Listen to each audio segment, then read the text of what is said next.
Relax muna mga master. Ayan, good morning po again sa inyong lahat. Welcome back to our channel. At nandito na naman tayo sa isa namang panibagong episode mga master. Another vlog for today. Sana maging maganda yung biyahe natin. Bihira ako bumiyahe ng Sabado. So Saturday po ngayon mga master, sinubukan kong bumiyahe. Actually kanina pa ako naghanap ng booking, mga alas 7 pa lang, kaso wala akong makita. So lumabas na muna ako para magpagas, para just in case na makakuha tayo, dire-diretso na. And so until now waiting pa rin tayo ng mga booking na trip natin, no? Ayan, so maraming salamat pala sa lahat ng ating mga subscribers dyan, sa walang sawang pagsuporta rito sa channel natin. Maraming salamat po sa inyong lahat. Road to 100,000 subscribers na po tayo mga master. At ikaw na lang ang kulang. Kung hindi ka pa nakakapag-subscribe, subscribe ka na po dito sa channel natin para maging updated ka po sa lahat ng ating mga future uploads. At kung medyo mabigat sa iyo ang subscribe, mag-like ka na lang po sa ating mga contents dito. Marami tayong mga contents dito, mga kung ano-ano. Basta related sa travel and adventures. Ayan. So, meron tayong bagong content ngayon, yung camp and fishing vlog. Hindi pa natin, bihira natin magawa kasi medyo magastos yun mga master. So, thank you po sa pag-support dito sa channel natin, no? And appreciate ko talaga yung mga support nyo mga master. Yung simpleng pagla-like nyo lang, sobrang na-appreciate ko po yan. Tambay muna tayo dito sa gilid-gilid. Habang tayo ay naghahanap ng booking, yan, medyo magandang ano ngayon, panahon, makulimlim. Agoy, agoy, agoy. Agoy, wala tayong makuha booking. Grabe. Wala tayong makuha. Kuha tayo ng isang cash at saka isang credit wallet. Yan mo wala pa tayo nakukuha booking. Ang mapangit ng mga booking na nandito. Pag nakakuha tayo ng isa at saka maglalabasan yung mga magaganda niyan. Magkaroon muna tayo ng mini review dito sa ating scooter. So ito pong scooter natin ay gawa ng GY6, no, Rusi Rush 125, isa sa kilalang pinakamalakas na kumain ng gasolina na scooter. At syempre ang sabi nila mga master itong Rusi daw ay sirain. So hindi ako naniniwala doon mga master kasi depende rin sa paggamit yan. Tingnan nyo naman itong Rusi natin, no. Kinuha natin to brand new from 0 kilometers. Pero ngayon tingnan nyo, 20,151.8 kilometers na. Wala pang issue, di ba? Ano lang ba pinapalitan natin dito? Ano lang, langis lang. Tsaka yung speedometer cable ng mga unang talagang ang bilis maputol kasi kulang sa grasa. Yun lang. Pero the rest, okay naman siya, no? Tingnan mo naman, no? Yung iba lagi nagtatanong kung okay ba gamitin pang lalamove. Siyempre, kung wala kang ibang choice, okay din siya gamitin, no? Pinatipid ko lang sa gasolina to. Medyo matipid na siya sa gasolina, hindi na kagaya nung kinuha natin siyang nung brand new talagang malakas sa gas. So ngayon, medyo matipid na siya sa gas, mga master. Kahit pa paano, dumipaw. Pero masasabi ko sa performance niya, okay naman. Hindi naman siya pang karera, hindi na siya pang ratratan. Talagang bibigyan ka lang niya ng takbong sapat lang. Kaya dun sa mga nagdadalawang isip na gamitin yung kanilang Rusi sa paglalamove o kahit anong courier service, okay rin naman siya, no? Huwag ka lang hataw ng hataw. So yan yung motor natin mga master. Brand new natin kinuha to. Ewan ko ba, napagtripan ko lang to Dapat ang kukunin natin second hand lang kasi i-restore natin. Kaso napunta tayo sa brand new. So ayan, tayo lang ang lumaspag nito, 20,000 kilometers. At itong motor na to mga master ay wala pang 1 taon. Tingnan nyo naman yung tinakbo niya. Pang 2 taon na yung tinakbo niya. Mahigit. Diba? Kung ikaw biyahero. 20,000 kilometers. Imagine mo yan. Ay, hindi ako naniniwalang sirain to. Kasi ngayon lang ako nagkaroon ng Rusi na motor mga master. Mga Big 4 meron na tayo yan reliable naman talaga. Matitibay naman talaga. Tsaka yung pyesa nandyan. Pero dito sa Rusi, sabi nila, ganyan, sirain. Syempre, tayo na makakapagpatunay yan na okay naman siya gamitin, no? Nasa tamang pag-aalaga lang talaga yan. Nagiging sirain lang naman ang gamit kapag yung isang tao ay bura sa gamit. Kahit pa branded pa yan. Ang dami ko nakikitang issue sa mga branded 'Di ba?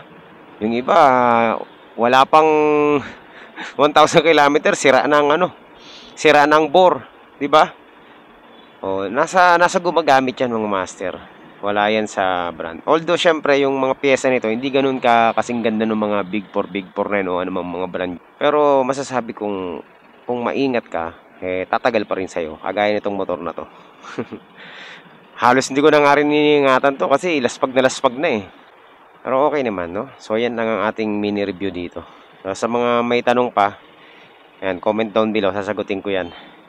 Hindi naman kasi ako nagre-review talaga.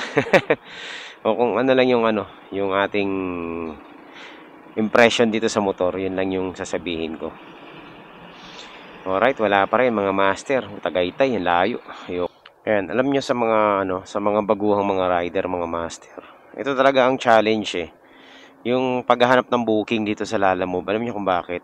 Napakahirap kumuha ng booking basta-basta rito kasi nga walang mga nakalagay na details kung anong ipapadala nila. Kagaya nitong ito Valenzuela na to, no. Gusto kong kunin to eh. Ang kaso lang, hindi ko siya mapindot kasi walang details, no. Yan po ang nagiging nagiging balakid sa mga riders. Kasi itong mga nagpapadala, gusto nila surprise. Kala mo naman eh nakakatuwa. O yan, nag-add na plus 20. Tirahin kaya natin to. Subok lang Subukan natin. Pero baka punuin tayo nito eh. Valenzuela, plus 20 Nag-plus 20 na. 207 na mga master papuntang Valenzuela. Pero nakakatakot yan eh. Wala kasing details. Lagyan nila ng details kung anong dadalhin. Mag-aagawan pa yung mga rider. So, yan po mga master ang problema. Lalo na sa mga bagong rider dyan. Huwag kayong kuha ng booking, no? Tingnan nyo muna yung booking kasi minsan pagsisisihan nyo. Kasi ngayon, ang hirap po magpa-cancel ngayon mga master. Lalo na kapag rush hour tapos nagpa-cancel ka, mahuhold ka ng 10 minutes. Yan na po ang bagong ni Lalamove ngayon. Di ba ka-bad trip yan? Pamantasan lungsod ng Valenzuela. Ano kaya ang ipapadala nito? Tingin ko pagkain to eh. 207. Ilang kilometro ba hanggang Valenzuela? 30 kilometers 1 litrong gasolina rin yan mga master. Tapos ganun lang.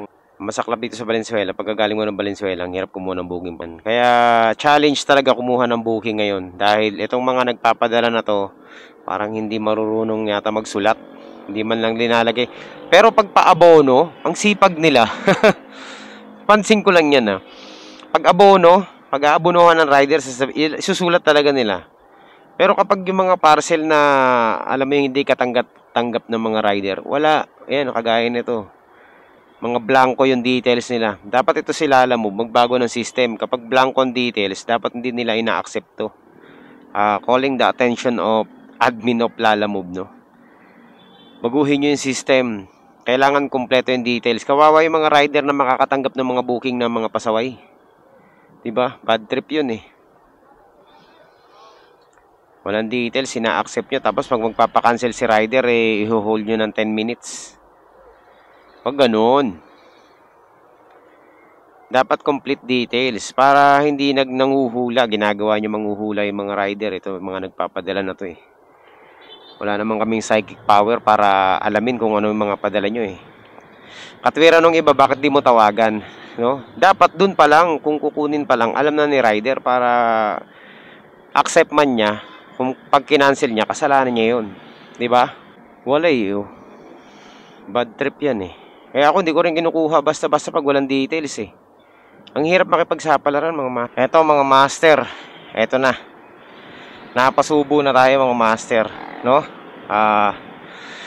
Wala tayong makitang booking eh. So meron na tayo 2 Valenzuela mga master. Kukunin na natin to.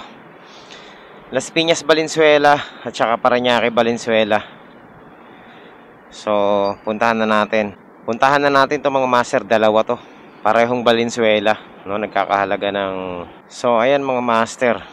We have 2 booking. At yan na nga. Punta na tayo ng Valenzuela. Ayan. Ngayon lang ulit ako pupunta ng Valenzuela mga master. Sa tagal ng panahon. Ayokong pumunta rito kasi nga napaka-traffic. So ngayon i-challenge natin yung sarili natin na pumunta ng Valenzuela. At meron tayong dalawang booking. Nag-add naman to kaso lang ano, dito sa dalawang to kikita tayo ng ano 389 pesos lang to mga master. Yun sa ano, make steak. Okay, so first ano natin, first pick up mga master. Kanina pa to walang kumukuha. 3 kilos lang naman na steak. Iniwasan nila kasi baka nga ano, bulky. Ayan mga master, let's go. Update ko na lang kayo. Punta na tayo sa isa nating pick up dito sa BF. Tirahin na natin to. Baka tirahin pa ng iba. Let's go, let's go, let's go, let's go. Ayan, so meron na tayong ano, meron na tayong bagong subscriber, yung mga security guard dito sa ano, sa Gatchalian. Shout out sa kanila, kababae, ano ko pa. Dun, kalugar ko pa sa probinsya, sa Samar. Okay, maraming salamat sa inyong subscribe ngayong araw na ito. Dalawa sila. So ayan mga master, puntahan na muna natin tong ano, pick up natin. Tawagan natin mga master para nandito tayo 447. Okay, so ayan mga master. Malapit lang, along the road lang ba sila? Sige, pasabi, ano na ako. Kasi ano dun din ang punta ko Teka, tingnan natin kung saan, kung sino mauna sa kanilang dalawa. Kasi may dalawa akong parcel Sige, magkatapat lang yung ano ko yung drop off ko kung hindi mauna sila o yung isa. Pero dun lang din, pareho lang sa may Maisan. Di ba Maisan sila no? O yun, tama. Hindi, mauna sila. Okay. Sige. Okay, so dire-diretso na tayo mga master. Ayun pang racing to. Sana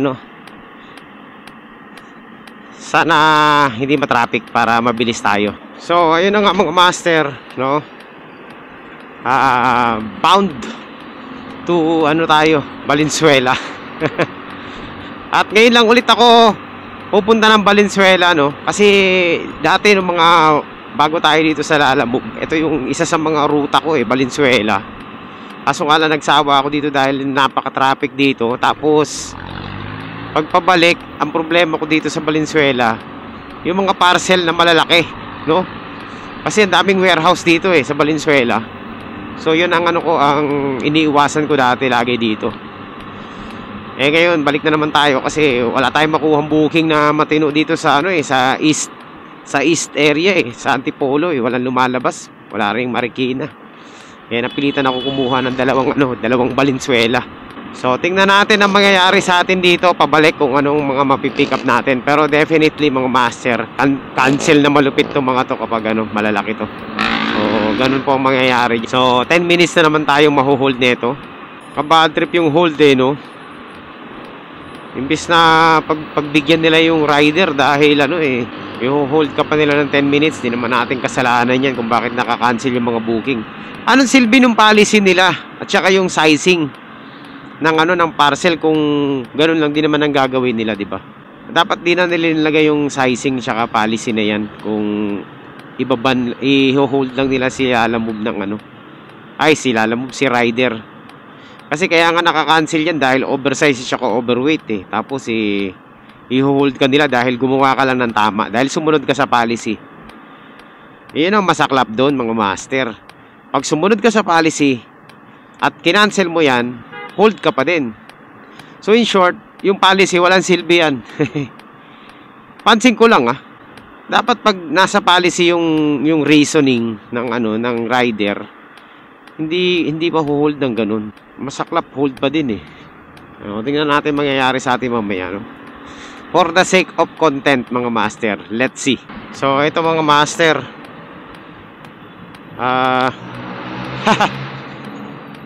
rush daw, rush. Sabi siya na lang daw bahala sa atin. Sabi ko wala na tayong double booking. Kanya-kanya ng diskarte yan. Nagmamadali, within 1 hour yata gusto nandun na tayo. Pero syempre tayo naman titirahin natin yan ng mas mabilis, di ba? Ngayon nga lang, sinabi ko sa kanya ang katotohanan na magmamatter pa rin dito yung yung traffic. Kasi ayun, rush natin yan. Sige, sige. Total, sabay naman silang pick up. Ito unahin natin. Nagmamadali daw yung client nila Bahala sila sa buhay nila. Basta ako, tatakbo ako na normal. O, mag-add na lang daw sila. Tingnan natin kung magkano ay add nito. Baka 20 pesos din. Baka nga wala sa 20 pesos eh. Valenzuela! Tingnan natin kung magdadagdag to ha. Eh dito sa Ross Boulevard, bawal yung patakbo ng ano dito eh. Patulin eh, may namamaril dito eh. Sige, i-rush natin to mga. I-rush naman talaga natin. Kasi kailangan natin ng ano eh, makarating agad dun sa kanila eh. Pero tingnan natin kung magdadagdag sila. Yung rush nila, halagang 20 pesos. Ayan mga master, nandito na tayo sa Ross Boulevard, Manila. At itong parcel natin, itong malaki, nagmamadali yung may-ari. Okay lang, kasi papunta na rin naman tayo eh. Tsaka nagmamadali na rin talaga ako. Wala na yung rush. Ano na eh, tawag na ito. Stock up na agad eh. Nandito tayo ngayon sa may Manila. Malapit tayo sa Luneta mga master. Laging traffic talaga dito. Okay mga master, nandito na tayo sa Malabon. Ayan, malapit na po tayo sa ating drop off. 3.4 kilometers na lang. Ito ang ano, exciting part. Tingnan natin kung magkano ang idadagdag nito. Rush to eh. Tingnan natin kung rush fee nila kung magkano. Sana man lang kahit umaabot ng ano no, 50 pesos. Okay na yun. Pero kung less than 20 pesos, hindi ka tanggap-tanggap yun. Matatawa talaga ako. Ay nako, nakikita-kita ko na yung 20 pesos na rush fee. Sir, nandito na tayo. Ikot lang ako. Lumagpas ako eh. Rush daw to tapos may additional. Let's see. Madam Army. 182. 182? Oo.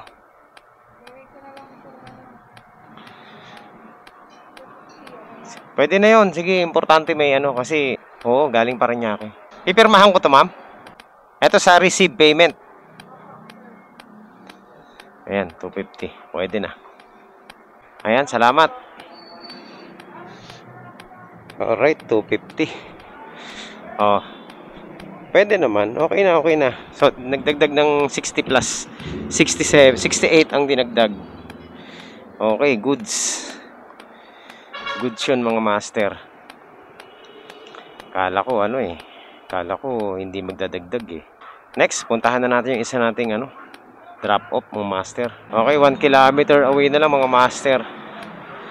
Ikot tayo. Master, at least meron tayong 400 no. 457 dito sa dalawang booking natin. Tapos hanap na lang tayo ng pabalik ng Las Piñas or Parañaque, no? Magkadikit lang yung halos yung natin, yung drop off natin, no? So doon lang sa kabilang isa natin drop off, tapos ito dito lang. Mga 1 kilometro lang ang pagitan. Hello po. Sir, good morning po. Sa alala mo po.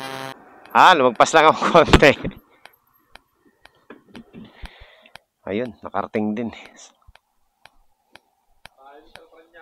Oo nga ho eh. Tsaka, napaka-traffic. Ross Boulevard sir eh. Road 10. Walang ibang dadaanan eh. Okay, salamat boss. Okay. Okay, so 470. Hindi na masama mga master. Siyempre, ang gagawin natin is kukuha pa tayo ng booking. Tingnan natin kung kasi wala na akong top up eh. Subukan na natin, makachamba pa tayo. Tingnan natin.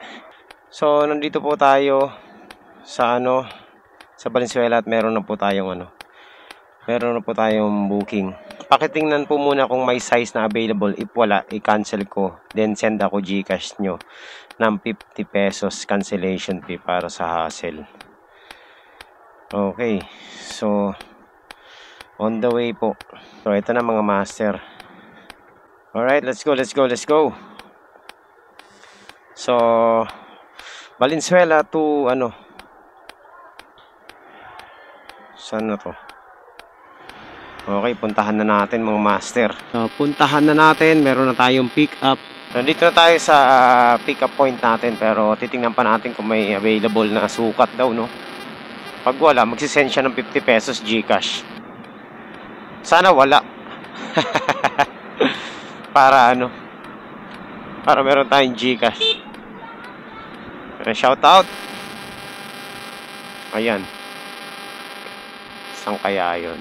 44. Ma'am, anong number po ito, ma'am? Ah, okay. Dito pala sa kabila. Sakto lang. 44. Ito na yata yun eh. Saan ang 44 dito? 43 to eh. Baka doon sa kabila, no? O kaya ito. Shoutout ka na. Meron. Bibigyan ko ba kayo? Ito. Teka, bigyan ko kayo sticker, ha? Okay.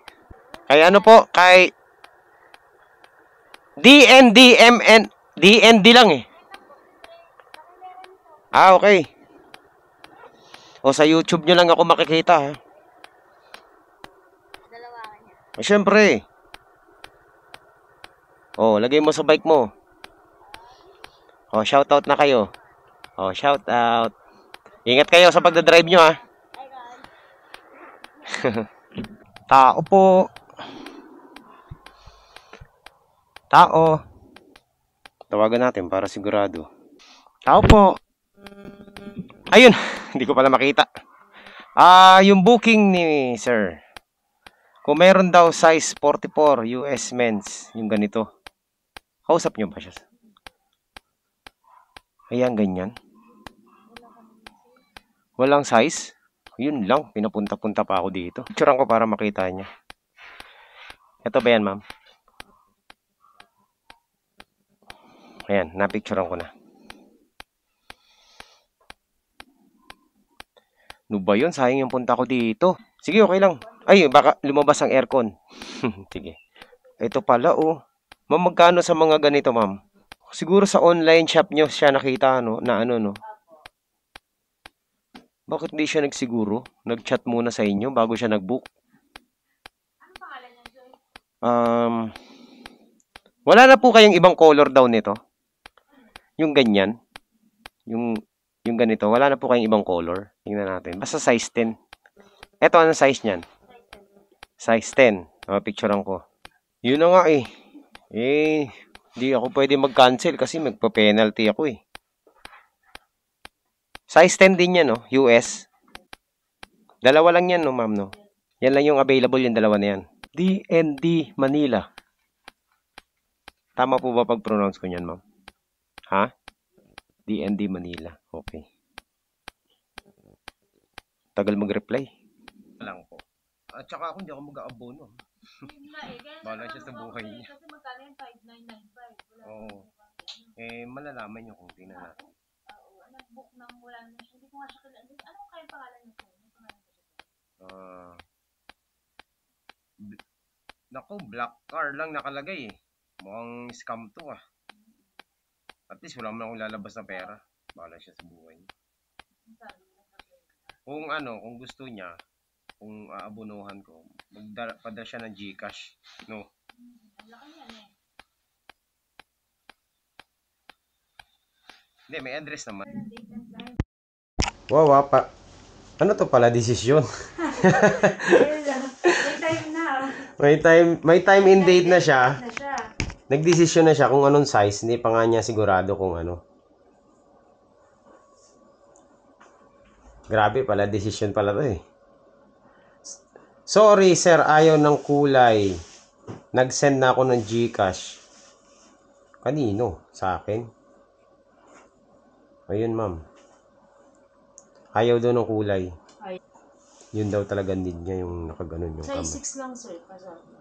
10 daw eh. Malamang lalaki to. Sige po ma'am, maraming salamat po. Sige sir, Pasensya na sa abala. pasensya na rin. Pasaway yung pala desisyon eh. Bubuk-buk, di pala sigurado. Bayan.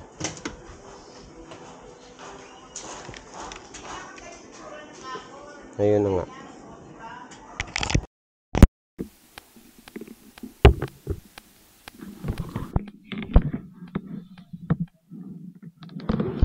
So, ayun mga master, pala desisyon tong client na to. No? Gumawa ng sariling booking, gumawa ng sariling desisyon. Pinapunta tayo dito. Tapos, wala namang kasiguruhan yung booking na gusto niya. Ano nangyari? Ayan, cancel yung booking natin. Pero sabi niya, nag-send daw siya ng 50 pesos sa GCash natin. Para sa abala. So, titingnan natin kung may pumasok sa GCash natin. Pag wala, ganun talaga. Pero mas prepared ko tong nagdagdag siya ng nagano siya ng 50 pesos. Pala desisyon. Kayo wag kayo magbubuk na hindi pa kayo sigurado. Pambihira kayo. Nabala nyo lahat kami. Buti na lang mabait din yung nandun. Nagdesisyon na agad eh. Hindi pa nga sure. Pasaway. Uy, nag-send naman ng 50 pesos. Okay. Okay na yun. At least nag-send ng 50 pesos. So, ayun mga master. Okay lang. Kahit kinancel nung client natin na para desisyon nagbigay naman siya ng 50 pesos sa GCash. Oh, para daw sa abala. Okay na rin. Hindi naman sama 50 pesos. At least nagkaroon tayong 50 pesos na wala tayong ginawa. Pumunta lang tayo dito. Okay na sana to mga master. Pick up daw. Kaso lang, isang timbang langis. Imagine mo kung gaano kabigat tong isang timba. Hindi natin alam kung gaano kalaki yung timba eh. Tsaka wala tayong paglalagyan mga master. Hindi naman pwede sa bag yan. Mamaya matapon dun sa loob eh. Naglasti pa yung bag natin. Okay mga master.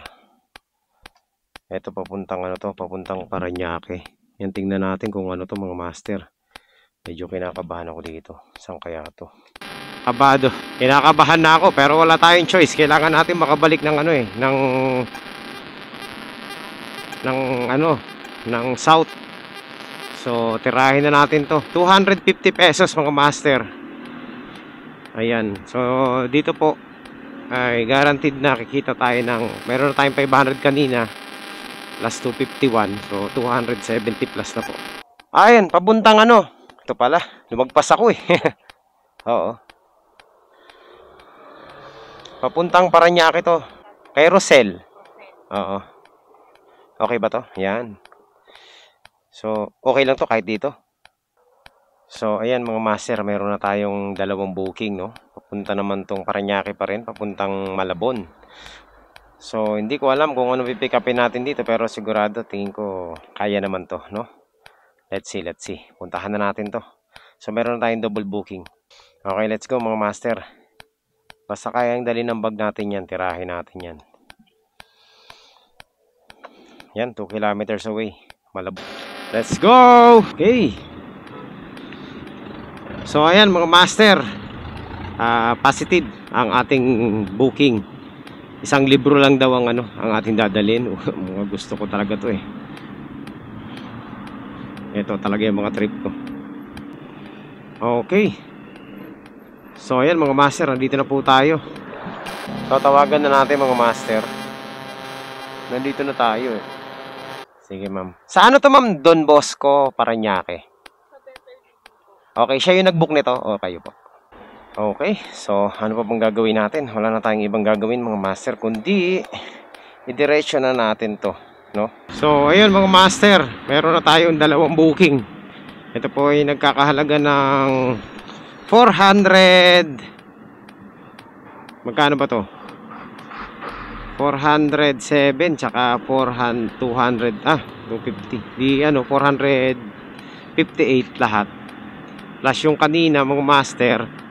So, meron na tayong 900 plus nakita ngayong araw na ito, no? Half day, wala pang half day mga master. Yan. So, uy. Yung kinatatakutan kong lugar, no? Kahit pa paano, maayos yung na-pick up natin dito na booking. Hindi galing warehouse. Alright. Ayan mga master, nandito na tayo sa, South Luzon Expressway. Buti na lang, tama yung pinasukan natin. Madalas dito eh, tawag ito mga sarado yung mga gate ng mga village. May kanya-kanya silang may kanya-kanya silang tawag ito gate, ayaw magbigayan. Wrong pinpoint, ayaw pa sumagot ng ng drop off natin. Tsaka yung pick up natin kanina ayaw din sumagot. Pambihira. Bad trip yung ganito mga master. Tayo pa maghahanap ng address. Masaklap nito, hindi natin sigurado kung tama yung pupuntahan natin, no? Off siya ng 3 kilometers. So, 15 pesos din yun. 21, kung 7. So, tingnan natin, puntahan natin dito sa may Paradise na to, no? Ito kasi yung address na nakalagay. Pero yung pinpoint kasi dito sa kabila. Bad trip yung ano, nag-book. Ano, pupuntahan natin mismo yung address mismo na nakalagay sa booking. At hindi yun sa pinpoint kasi wala yung pinpoint eh. Palpak eh. Ayan, 122. Tama. Diyan po ba si Jubilin? Jubilin? Kanina pa ako tumatawag kay Jubilin eh. Ay, tumagot. 206. Okay. So, ayan mga master. Natuntun din natin. Mali nga yung pinpoint. So, puntahan na natin to. Yung isa nating drop off. Saan ba tayo nang galing? So, punta na po tayo sa ano natin mga master. Last drop off dito sa may BF. Alright. Ayan mga master. Malapit na tayo sa ating drop off. Konti na lang. 800 meters daw. Hello po, ma'am. Good afternoon po. Lala mo po. Meron po, ma'am. Teka lang, check eh. Checkin ko lang po mo. 250. Teka lang, checkin ko po. Opo, yata. Teka lang, ma'am. 251, tama po. Okay po. Sige po. Alright, let's go. Ay, eto po. Sige, okay lang po. Okay.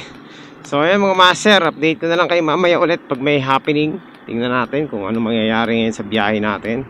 So, ayan mga master, tayo po ay tapos na sa ating session, no? At ayan. At tayo po ay uuwi na. So, okay na yun mga master. Kumita rin naman tayo kahit paano ng kulang-kulang 1,000 sa 4 na booking. So, hindi na masama, no? Isang ano lang, isang pasada lang, isang papuntang Valenzuela at pabalik ng Parañaque. So, para sa akin, okay na yun. No? Hindi tayo magpapakasagad kasi bukas meron tayong ride. So, yun. At least kahit paano mga master nakaano rin tayo. Kumita rin tayo kahit paano. So, okay na sa akin yun mga master. No? Pwede pa tayo kumuha ng ibang ng ibang order kaso lang masasagad tayo, no? Saka abutin tayo ng rush hour. So, yun, tayo hanggang half day lang tayo Kaya ano na muna tayo, pahinga na muna tayo mga master. So, yan, maraming salamat po sa inyong lahat sa walang sawang pagsuporta rito sa channel natin, no? Maraming salamat po sa pagbisita. Ayan, at maraming salamat sa pag-aabang ng ating mga vlog. Thank you po sa inyong lahat mga master. At magkita-kita po tayo ulit sa susunod na updates. Ayan, maraming salamat po sa inyong lahat. God bless and good luck po. God bless po sa inyong lahat. At lagi po tayo mag-iingat sa lahat ng ating mga biyahe.